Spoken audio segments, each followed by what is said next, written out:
কি অদ্ভুত এক জিনিস ঘুরে বেড়াচ্ছে সমুদ্র সৈকতে। হেঁটে বেড়াচ্ছে দৈত্যাকার প্রাণীর কঙ্কালের মতো দেখতে আজব কাঠামো। কোনোটা হামাগুড়ি দিয়ে এগোচ্ছে, কোনোটা আবার অসংখ্য পা ফেলে গুটি গুটি হাঁটছে। দেখে মনে হতে পারে সিনেমার অদ্ভুত প্রাণী বা এলিয়েন পৃথিবীতে নেমে এসেছে কিনা, অথচ এগুলো কোনো প্রাণী নয়।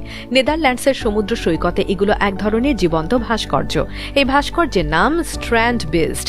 এটি মূলত একটি ডাচ শব্দ, যার অর্থ বিচ অ্যানিমেল বা সামুদ্রিক প্রাণী।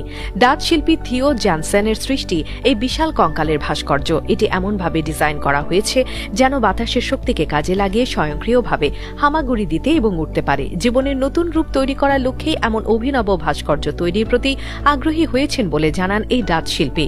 স্ট্র্যান্ড বেস্ট তৈরির মূল উপকরণ সম্পর্কে তিনি বলেন, এটি মূলত এক ধরনের টিউব যা হল্যান্ডে বাড়ির তারের জন্য ব্যবহার করা হয়। শুধু তাই নয়, এটি বেশ সস্তা এবং সহজলভ্য।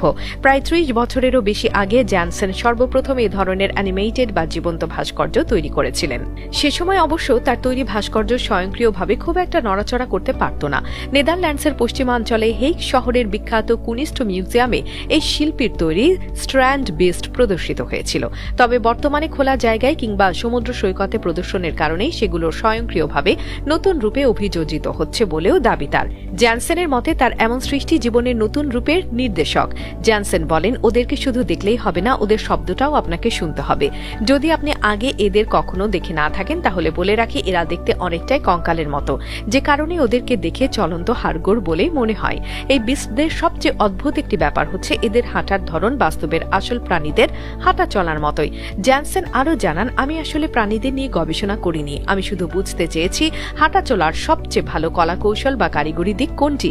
স্ট্র্যান্ড বিস্ট একবার বানালে বছর খানেকের মতো টিকে থাকে, তারপর এদেরকে আবারও রিমডেল বা পুনর্নির্মাণ করা হয়। জ্যানসেন বলেন, প্রতি বসন্তে আমি সৈকতে নতুন একটি বিস্ট নিয়ে আসি, কখনো সাথে আরো কিছু বিস্ট নিয়ে আসি, আর গ্রীষ্মকালে আমি সব ধরনের গবেষণা ও পরীক্ষা চালাই এখানে।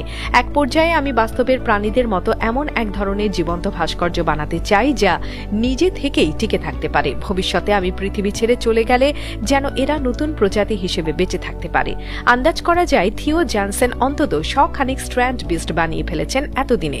২০১৮ সাল পর্যন্ত তিনি বানিয়েছিলেন ৫০টি স্ট্র্যান্ড বিস্ট। এসব ভাস্কর্য তিনি সারা বিশ্বকে দেখান, এদের নিয়ে কথা বলেন, আর এই কাজ তিনি করেন ইউটিউবের মাধ্যমে। জ্যানসেন তার এই ভাস্কর্যের ভিডিও ইউটিউবে ছাড়েন।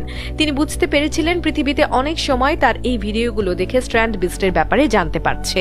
সবাই আজ আগ্রহী নিয়ে দেখছে, এভাবেই তার শিল্প সম্পর্কে জানতে পারছে সারা বিশ্ব। স্ট্র্যান্ড বিস্ট শুধু একটি শিল্পকর্মই নয়, এটি প্রকৌশল, পদার্থবিদ্যা, জীববিজ্ঞান আর কল্পনার এক অসাধারণ মিশ্রণ। বাতাসকে জ্বালানি হিসেবে ব্যবহার করে এগুলো যে